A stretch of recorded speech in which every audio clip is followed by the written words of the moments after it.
Hello, hello. Vraiment, vraiment contente de vous retrouver après, je dirais presque un an d'absence. Euh, je pense que le dernier épisode du podcast est sorti en août dernier. Donc, c'est vraiment un bonheur de vous retrouver aujourd'hui au moment où j'enregistre l'épisode. Nous sommes en mai. Donc au printemps. Qui dit printemps dit renouveau et c'est un peu l'énergie qui m'habite actuellement. J'étais un petit peu fébrile, j'étais un petit peu nerveuse, j'étais un peu toute finalement, parce que bon, ça fait longtemps. Je me sens un petit peu vulnérable aussi face à vous parce que, pas que j'ai besoin de me justifier, mais je trouve ça important quand même de vous raconter ce qui m'a amené à prendre une si longue pause du podcast. Mais avant que j'entre dans le vif du sujet, l'épisode d'aujourd'hui s'appelle Combien de fois t'es-tu coupé de ton intuition? Et vous allez voir que ça fait du sens. Pourquoi j'avais envie de vous parler de ça aujourd'hui. Euh, il se passe des belles affaires après presque une année de pause. Et tu sais, on entend souvent après la pluie, le beau temps. Euh, mais c'est vrai. C'est vrai, même si parfois on n'y croit plus, même si parfois c'est trop long. On voudrait que ça aille plus vite, on souffre.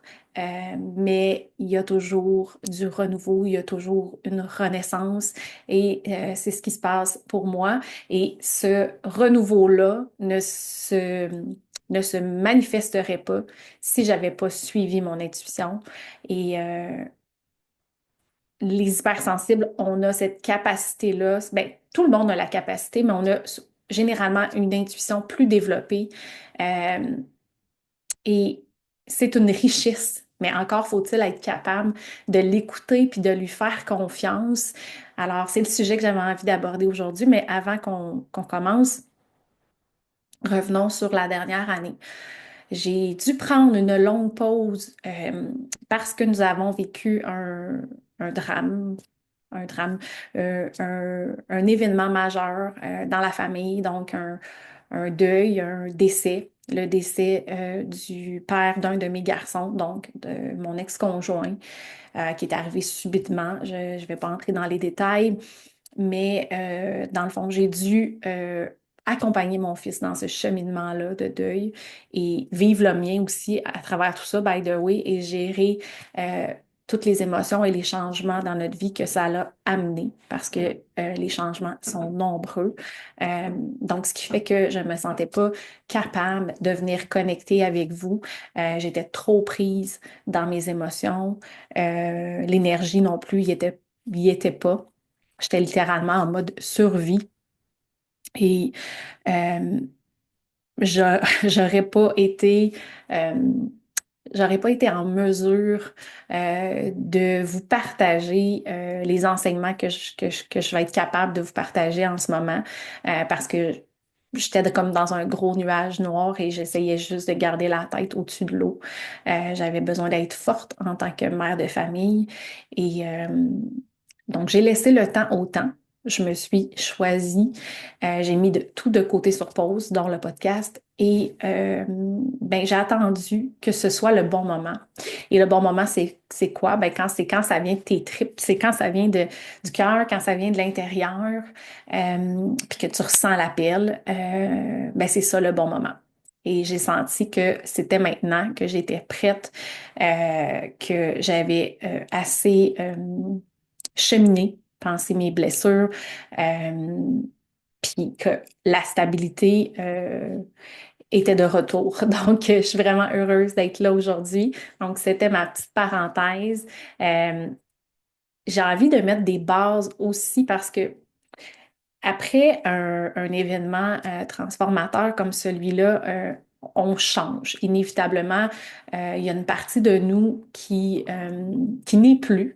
Euh, un peu comme un serpent qui perd sa peau, que sa peau sèche et tombe, ben, on évolue à travers les épreuves. Et s'il y a une chose que j'ai comprise et que j'ai envie de mettre davantage de l'avant avec la nouvelle saison du podcast, c'est vraiment de m'enlever une pression inutile de performance, d'être vraiment encore plus alignée avec qui je suis, avec mes besoins. J'ai besoin d'espace et je n'ai pas envie de me mettre la pression de produire un épisode chaque semaine. Donc, je ne sais pas s'il y aura un épisode chaque semaine. Je me laisse l'espace et l'ouverture de voir comment ça vibre avec moi. Et de toute façon, pour moi, c'est important de partager du contenu qui est aligné, qui fait sens. Donc, enregistrer un épisode pour enregistrer un épisode puis faire check, mon épisode de la semaine est produit, ça va pas avec mes valeurs. Donc, je préfère être honnête et vous dire que je suis de retour, mais je vais y aller à mon rythme. Donc, si vous voulez ne pas manquer d'épisodes, faites juste vous abonner au podcast et je pense cliquer sur la petite cloche. Donc, vous allez être informé quand il y a un nouvel épisode qui va être publié. Donc, voilà, on entre dans le cœur du sujet, l'intuition. Combien de fois t'es-tu coupé de ton intuition? Donc, l'intuition, c'est quoi? C'est quoi? C'est cette petite voix à l'intérieur de nous qui nous souffle souvent la bonne réponse aux questions qu'on se pose. Elle est directement connectée avec le cœur. C'est souvent une idée qui est spontanée, là. Ça nous vient là, comme ça. Puis, si on n'est pas à l'écoute, si on n'est pas à l'affût, ben souvent, quelques secondes après, le mental va se mettre à analyser et va se mettre à rationaliser et à dire, bon, ben, t'es-tu sûr que c'est une bonne idée? T'as-tu pensé à ça? Il pourrait arriver telle chose? C'est pas très sécuritaire. Ouais, tu serais mieux de... Donc, le mental, sa job, c'est de nous protéger. Il n'aime pas le changement. Donc, quand il y a une intuition comme ça qui arrive et qui fait pas nécessairement sens, mais lui, il fait comme, oh, oh, oh, attends un petit peu. Puis, tu sais, l'intuition, elle peut se manifester aussi dans le corps. Euh, Ça peut être des papillons dans le ventre. Ça peut être de l'énergie qu'on sent circuler dans nos jambes, dans nos mains, dans nos bras. Donc, c'est différent pour chaque personne. Puis, comme je disais tout à l'heure, l'intuition, elle est généralement plus développée chez les hypersensibles à cause de leur connexion plus grande à leurs émotions, à cause de leur grande richesse intérieure. Donc, c'est comme si elles avaient non, je sais pas si on appelle ça un fast way, une voie express comme une autoroute directe avec l'intuition. Donc, c'est une belle richesse, mais en même temps, pour beaucoup de gens, ça fait peur parce que justement, c'est pas toujours rationnel. Et beaucoup d'hypersensibles peuvent avoir été amenés à se couper de leur intuition. Ça m'est arrivé aussi dans ma vie. Et pourquoi? Mais par mécanisme de protection. Donc, on vit dans une société où la sensibilité n'est pas nécessairement toujours bien vue. Elle n'est pas toujours acceptée. Elle n'est pas toujours valorisée. Donc, pour survivre dans certaines situations, pour se protéger, ben, ça se peut que certaines personnes hypersensibles aient appris à se couper de leur intuition. Et pourquoi cette coupure-là, autre que pour se protéger, mais se protéger de quoi finalement? Ben, ça peut être la peur de se tromper, la peur de ne pas prendre la bonne décision, parce qu'on sait que les hypersensibles ont tendance à analyser beaucoup, perçoivent beaucoup de détails, beaucoup de nuances, font des liens plus en profondeur. Donc, vont peser le pour et le contre de chaque décision et des fois, ça n'en finit plus, là, je parle de moi. Donc, ils ont tellement peur de ne pas prendre la bonne décision, euh, donc vont comme couper leur intuition, puis ils vont y aller plutôt avec le mental. Ça peut être aussi la peur du jugement. Tu sais, l'intuition, comme je disais, c'est contraire un peu au rationnel, à ce qui est socialement attendu. Donc, la peur du jugement, c'est quelque chose à laquelle les hypersensibles sont plus vulnérables. Ils veulent être aimés, ils veulent être acceptés. Ils ont tendance à douter beaucoup d'eux-mêmes. Donc, si selon leur perception, écouter leur intuition, ça les expose à une possibilité d'être jugés. Ben, ça peut leur faire peur au point de ne pas écouter, ne pas suivre cette intuition-là. Surtout si la personne, elle a déjà suivi son intuition puis qu'elle a été jugée euh, pour ça. Fait que là, elle va se mettre à douter de ses ressentis, puis ça va être trop souffrant, donc elle va couper le canal, si on peut dire. Ça peut être aussi par besoin de contrôle, parce que l'intuition, tu sais, c'est un feeling. Bon, comme je disais, c'est une petite voix qu'on entend à l'intérieur de soi. Donc, ça demande un lâcher-prise, c'est d'avoir foi en, en ses ressentis, d'avoir foi en ce qui nous habite à l'intérieur de nous-mêmes, puis de faire confiance. Donc, c'est très insécurisant et pour se sentir plus en sécurité, certaines personnes vont se réfugier justement dans le mental. Parce que ça réduit la souffrance occasionnée par l'instabilité émotionnelle.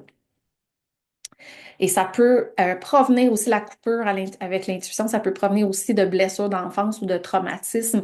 Donc, si un enfant il devait ignorer ses ressentis pour plaire, par exemple, à des parents super exigeants ou pour éviter des conflits ou pour éviter d'être victime de violence, ben, il peut avoir appris à se couper, à désactiver cette part intuitive-là en lui-même parce que c'était perçu comme une source de danger. Donc, pour se protéger, il a comme fait non, non, non, moi, je m'en vais pas là. Donc, c'est différents facteurs qui peuvent expliquer pourquoi une personne s'est coupée de son intuition. Et là, on n'est pas dans le jugement, on est vraiment dans l'accueil, on est dans la bienveillance. C'est OK d'avoir euh, d'avoir eu ce mécanisme-là de protection. Donc, on accueille ça avec bienveillance, on se donne de l'amour, on se pardonne. Il faut se dire qu'à chaque moment, on a fait du mieux qu'on pouvait avec les connaissances et tous les outils qu'on possédait à ce moment-là.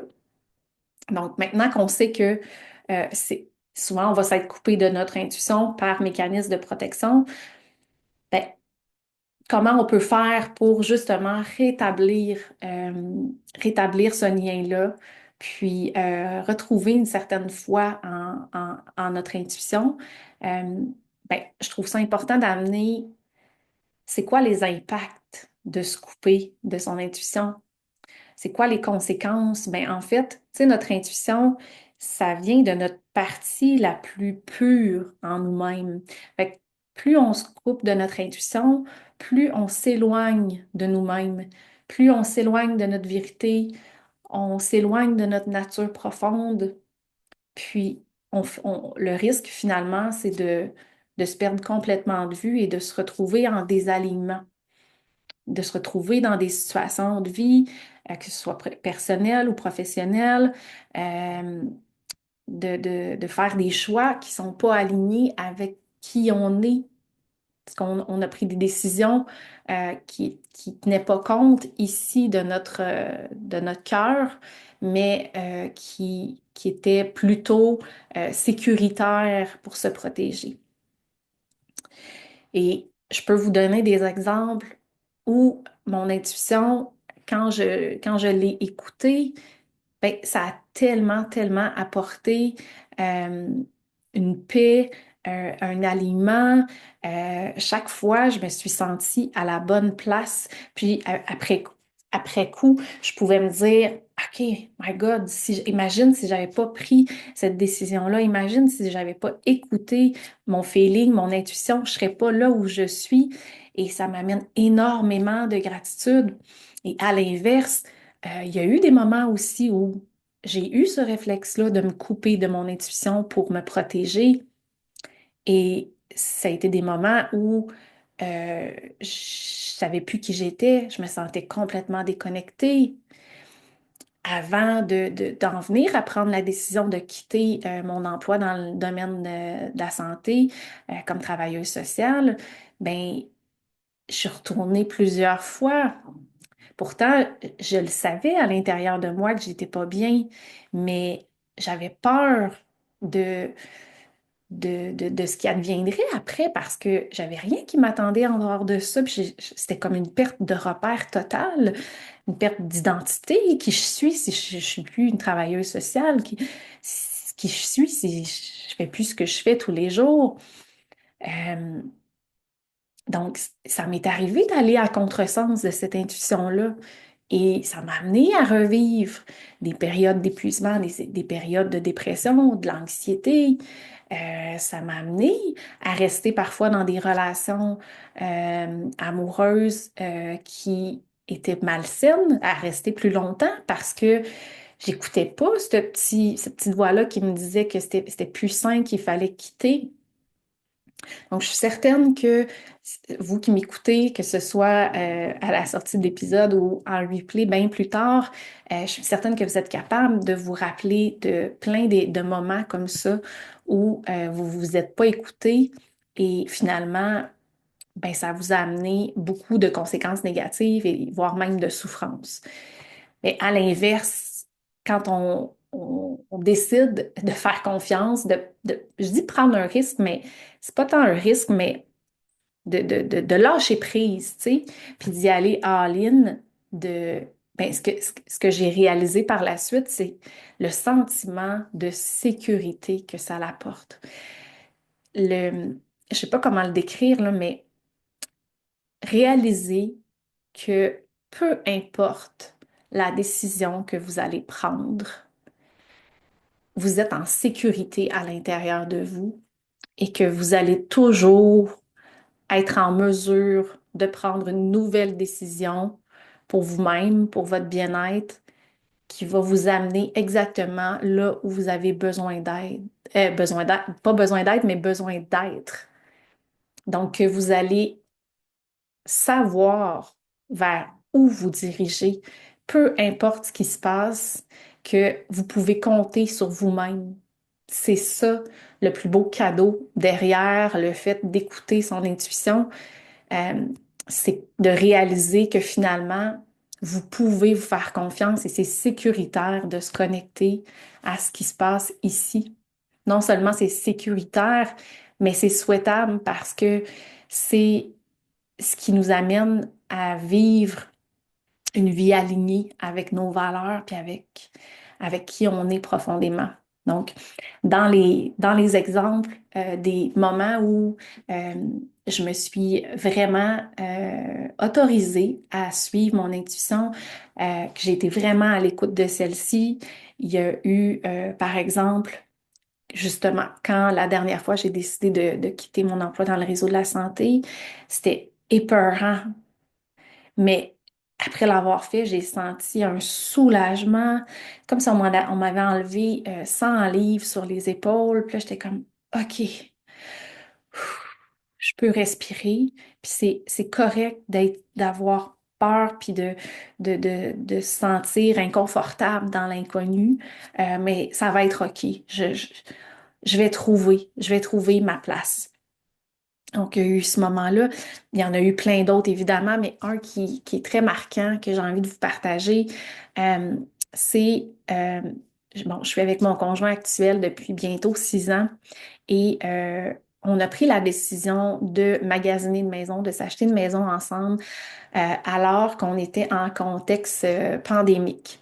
Donc, je pense qu'on a commencé nos démarches là, en plein dedans ou même avant que la pandémie mondiale soit annoncée. Là, on parle d'autour de février 2020. Et c'était un peu fou à ce moment-là. On s'est lancé là-dedans alors que premièrement, notre relation était encore très jeune, dans le sens que ça faisait pas tout à fait un an qu'on était ensemble.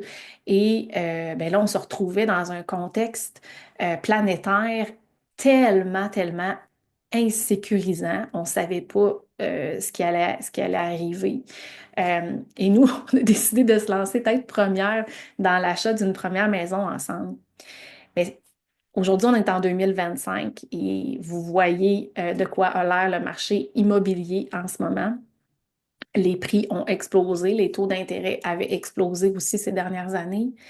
Et là, je peux vous dire que c'est arrivé tellement de fois qu'on s'est regardé puis qu'on s'est dit merci, thank God qu'on a suivi notre intuition puis qu'on est allé, même si les gens autour de nous quelques-uns ont eu peur parce qu'ils se disaient, mon Dieu, est-ce qu'ils vont se planter? Oh mon Dieu.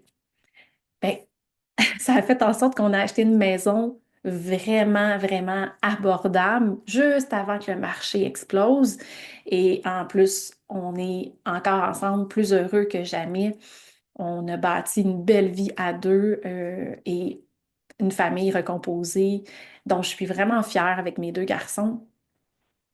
Donc, pour vous dire à quel point, des fois, l'intuition, ça fait pas de sens, mais quand ça vient du cœur, euh, puis qu'on le sent à l'intérieur de nous que c'est la bonne chose à faire, go! Go! Laisse pas le mental te dire le contraire, puis laisse pas les autres te décourager. Vas-y, fonce. Puis, un autre exemple que j'aurais, qui est arrivé plus dernièrement, là, euh, donc, j'ai décidé il y a quelques semaines que je voulais justement reprendre le podcast, que j'avais envie de reprendre ma mission aussi pour aider les hypersensibles à mieux se connaître, à s'accepter, à s'aimer et faire de leur sensibilité une force, ok? Leur partager des outils pour vraiment être capable de mieux vivre avec cette sensibilité-là au quotidien puis de vraiment s'épanouir. Et là, je me demandais comment je revenais, quelle offre j'allais lancer. J'étais un petit peu dans le néant par rapport à mes services. Je ne savais pas trop par où commencer. Et il y a eu une offre dans le groupe Les Femmes de Tête, qui est un groupe sur Facebook avec des femmes entrepreneurs. Je pense qu'il y a 80 000 membres. Euh, donc, il y a eu une offre, un post de Manon Jacob, si elle m'écoute, je la salue, qui est la propriétaire et présidente de l'Institut de formation GSN, donc Gestion en santé naturelle. Et elle voulait complètement revamper son modèle d'affaires et elle cherchait des leaders, dans le fond, pour collaborer avec elle et offrir des formations dans le domaine de la santé intégrative, donc santé globale, santé holistique. Donc, elle cherchait des formatrices, des formateurs pour, pardon, pour intégrer l'Institut GSM. Et donc, quand j'ai vu ça, ça m'a vraiment tout de suite appelé, là. J'ai senti comme le cœur palpiter, des petits papillons dans le ventre. Puis là, j'étais comme, oh my God, wow, que j'aimerais ça. Parce que ce que je vous ai pas dit, c'est que, un- mon Dieu, un de mes rêves, c'était aussi d'enseigner. Euh, Avant de m'inscrire à l'université, tu sais, il y avait vraiment tout le côté psychologie, travail social et l'enseignement qui m'interpellait beaucoup. Donc, j'aime ça, partager mes connaissances, enseigner. Donc, quand j'ai vu ce post-là, pour moi, c'est comme si ça ralliait mes deux passions ensemble. Donc, la relation d'aide, comme ancienne travailleuse sociale, et l'enseignement, donc offrir des formations en ligne. Et là, l'intuition était forte. Elle était comme, OK, oui, c'est comme, je vais la contacter, puis je vais déposer ma candidature. Mais je ne l'ai pas faite. My bad. Et quelques minutes après, quelques secondes, qu'est-ce qui est arrivé? Ben, le mental a embarqué. Le mental m'a dit, hey non, Cathy, voyons, pour qui tu te prends? T'as jamais offert de formation en ligne, t'as jamais enseigné. Oui, oui, tu sais, t'as des compétences en relation d'aide, mais ça fait pas de toi une formatrice. Tu sais, de toute façon, il va y avoir tellement de candidatures, tu ne seras jamais pris. Bref, fait que là, j'ai mis ça de côté, puis j'ai écouté mon mental à ne pas faire. Et heureusement, il y a une bonne connaissance, une amie que je salue aussi d'ailleurs, qui m'a envoyé un message et qui m'a dit, Cathy, j'ai vu passer ça et j'ai pensé tout de suite à toi. Il me semble que je te verrai. Et elle parlait de la même offre. Et là, ça m'a comme retitillé. Je sais pas si ça se dit, mais bon, retitillé. Et j'ai fait comme, OK, mais si elle, de l'extérieur, elle voit que je suis à la hauteur, que j'ai les compétences pour le faire. Hmm, elle a peut-être raison, puis il y a peut-être d'autres mondes qui pensent que je pourrais être une bonne formatrice. Fait que là, j'ai fait OK. Je l'ai écouté, j'ai rempli le formulaire, puis mais je m'attendais pas vraiment à rien. Et j'ai été vraiment surprise quand j'ai reçu le courriel de Manon disant Bonjour Cathy, j'ai beaucoup aimé ton questionnaire et je serais vraiment très heureuse de te rencontrer pour pouvoir en discuter d'une possible collaboration ensemble. Et là, vous connaissez la suite des choses. On a cliqué, on a partagé la même vision et je suis fière maintenant de dire que je suis une formatrice à l'Institut de formation GSN. Donc, voilà, vous voyez où ça peut mener une simple intuition. Et si finalement, en fait, je ne l'ai pas écouté du premier coup, mais si la deuxième fois, je ne l'avais pas suivi, ben, il n'y a rien de tout ça qui serait arrivé. Et je suis extrêmement reconnaissante et honorée d'en faire partie. Il y a un lancement qui a été fait à la fin avril, donc il y a déjà une de mes formations qui est disponible à l'achat, qui s'appelle Accompagner les personnes hypersensibles vers un mieux-être et un épanouissement global. Et ça s'adresse pas juste aux thérapeutes, aux praticiens de la santé holistique ou intégrative, parce que bon, l'Institut a d'abord été fondé justement pour offrir des programmes certifiants en relation d'aide et en naturothérapie. Mais là, tout récemment, Manon a créé un nouveau programme certifiant qui s'appelle le programme de santé intégrative. Et dans ce programme-là, dans le fond, il y a des heures, des modules obligatoires qui comprennent des bases de relations d'aide et des bases en naturothérapie. Et une fois que ces modules obligatoires-là sont faits, la personne, pour obtenir sa certification comme praticien ou comme thérapeute en santé intégrative, va devoir compléter ses heures de formation avec des formations au choix dans la bibliothèque des leaders dont je fais partie. Donc, ma formation en fait partie. Fait que je suis extrêmement fière. Si vous sentez l'appel, si vous vous reconnaissez en tant qu'hypersensible ou encore si c'est parce que vous avez des gens dans votre entourage ou dans votre travail, que vous côtoyez des gens hypersensibles, c'est vraiment une formation qui est accessible à tous. Euh, j'en suis extrêmement fière. Donc, d'ailleurs, je vais mettre le lien dans la description de l'épisode. Vous allez pouvoir aller voir sur le site de l'Institut et vous la procurer si vous le désirez. Il va y avoir aussi deux autres formations. Elles sont en pré-vente actuellement, dont une sur la parentalité. Je crois qu'elle s'appelle La sensibilité au service de la parentalité. Donc, elle va être disponible en juin. Et il y en a une autre qui va s'appeler Retrouver son essence à travers une quête de sens constante. Donc, c'est vraiment une formation pour se permettre de se reconnecter à soi, qui est une- retrouver son essence à travers une quête de sens. Ce que ça veut dire, c'est que, tu sais, les hypersensibles, on est constamment en quête de sens. C'est important que ce qu'on fait, ça ait du sens.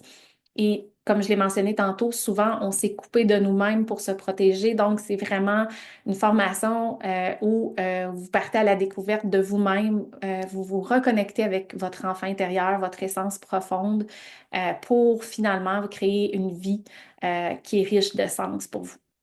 Fait qu'elle aussi, elle est en pré-vente, mais disponible seulement à partir du mois d'août. Je tiens à dire que ces formations-là ne sont pas obligées d'être achetées dans le cadre du programme de santé intégrative. Donc, si vous ne voulez pas en faire un métier, c'est pas nécessaire de vous inscrire au programme de santé intégrative pour vous procurer ces formations-là. Elles sont aussi en vente libre, je cherche le bon mot, voyons, comme formation continue en fait. Donc, dans la bibliothèque des leaders, vous pouvez les acheter individuellement. Donc, voilà, c'est ce que j'avais envie de vous partager par rapport à l'intuition et j'espère que ça a résonné en vous et que vous allez porter une attention particulière à ce que vous ressentez à l'intérieur de vous. Euh, quand une situation se présente, une opportunité, où vous avez à prendre une décision, des fois, de ne pas répondre tout de suite, puis de prendre le temps de se connecter avec son corps, ben, ça nous donne des réponses, ça nous apporte de la clarté. Donc, je vous remercie pour ceux qui vont écouter l'épisode, que ce soit votre première fois, que ce soit votre 8e fois, que vous soyez un habitué. Merci d'être entré dans mon univers et on se dit à tout bientôt pour un prochain épisode de podcast Dose de sensibilité.